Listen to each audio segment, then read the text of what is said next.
The first step to making sure you have a nice binding corner is to make sure that you've squared off your quilt.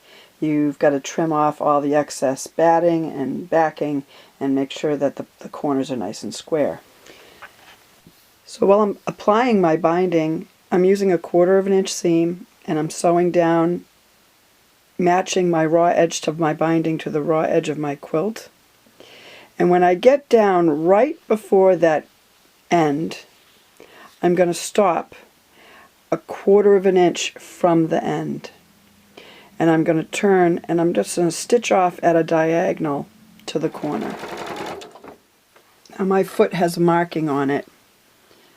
This little red line is a 1/4 of an inch from where the needle goes in. So when I match up that little red line to the end of my quilt, I know I'm a 1/4 of an inch from the edge. And I can pivot and just sew off at a 45-degree angle.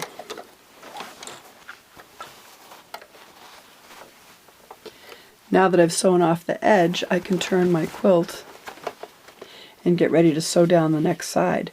So the first step is to fold my binding up so that it's square with the top and I have a nice 45-degree angle. And then I fold it back down again, and I'm keeping the top edge, the fold, even with the raw edge along the top. And when I do that, automatically my raw edge will match along the side as well, along here. So what I'm going to do is come in a 1/4 of an inch from the top and a 1/4 of an inch from the side. I'm going to put my needle down, and that was going to leave this flap free. And it should be starting me right where I left off. And I'll do my 1/4 of an inch seam. So again, I have a foot that has a little red marking that shows me the 1/4 of an inch from the edge of the quilt. So I'm going to line up my red line on my foot and put my needle down.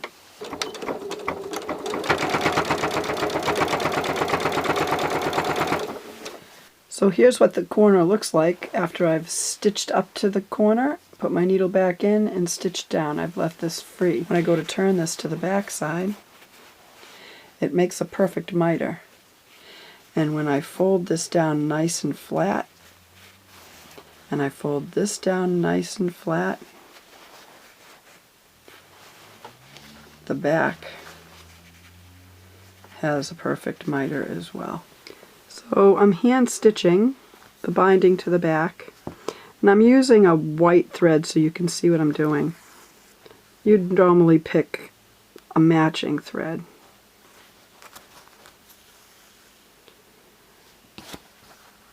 I take a stitch in the quilt, and then I take a stitch in the binding, and I make sure that I'm coming into the binding exactly across from where I came out of the quilt. And I'm at my corner, so I'm going to stitch right off the quilt to hold that corner firmly in place. And then I'm going to turn it. And I'm going to fold my quilt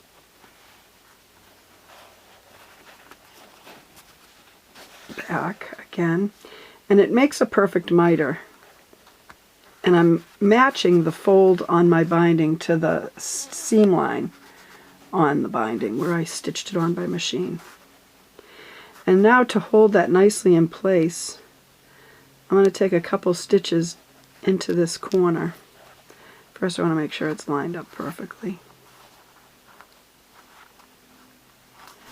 I'm going to come up into the corner and I'm going to take a stitch in my fold on the miter. And I want to come across directly from where my stitch comes out of the binding. I want to go directly across into the fold. And then the stitches invisible. You can see I'm using white thread, yet you can't see it. And then I get to the fold at the point where it connects, and now that's got to go right on that seam line.